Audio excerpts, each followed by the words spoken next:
എന്തിനുള്ള ജനവിധിയായിരിക്കും ഈ തെരഞ്ഞെടുപ്പ്? ജനവിധി തീർച്ചയായിട്ടും ഇന്ത്യയുടെ ജനാധിപത്യത്തിൻ്റെ ഭാവിയെ സംബന്ധിച്ച ഒരുപാട് ചോദ്യങ്ങളുടെ ഉത്തരം തന്നെയായിരിക്കും.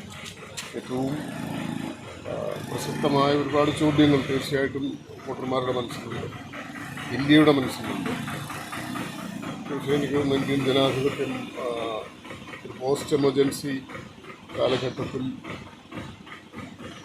ഏറ്റവും അസുന്ദരമായ ഒരു അവസ്ഥയിലൂടെ കടന്നു പോകുന്നു എന്നുള്ളത് നമുക്ക് ഒത്തുനോക്കുന്നൊരു. തീർച്ചയായിട്ടും അതിന് ഈ സിസ്റ്റത്തിൽ അത്തരം ജനാധിപത്യം എന്ന് പറയുന്ന സമ്പ്രദായത്തിൽ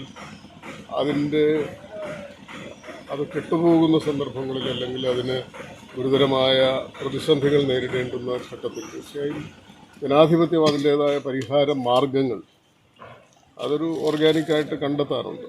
അത് സ്വാഭാവികമായിട്ട് സംഭവിക്കുന്നതാണ്. നമ്മൾ അടിയന്തരാവസ്ഥയ്ക്ക് ശേഷമുള്ള കാലഘട്ടത്തിൽ അത് കണ്ടതാണ്. ഒരുപക്ഷെ ഇന്ത്യൻ ജനത ഇത്രയധികം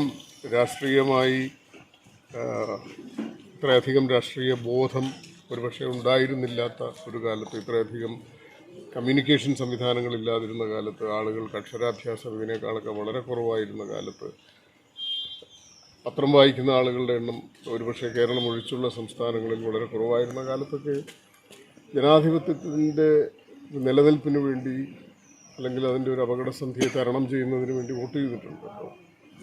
എല്ലാ കാലവും ജനാധിപത്യം അങ്ങനെയാണ് പ്രവർത്തിക്കുക.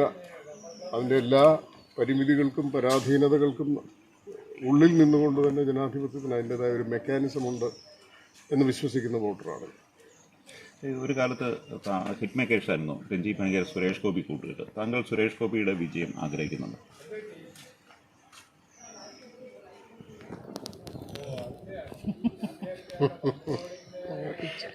അല്ല, കുഴപ്പിക്കലൊന്നുമില്ല. എനിക്ക് കൃത്യമായ രാഷ്ട്രീയമുണ്ട്. അത് സുരേഷ് ഗോപിയുടെ രാഷ്ട്രീയമല്ല. അതിലെൻ്റെ മറുപടി ഉണ്ട്.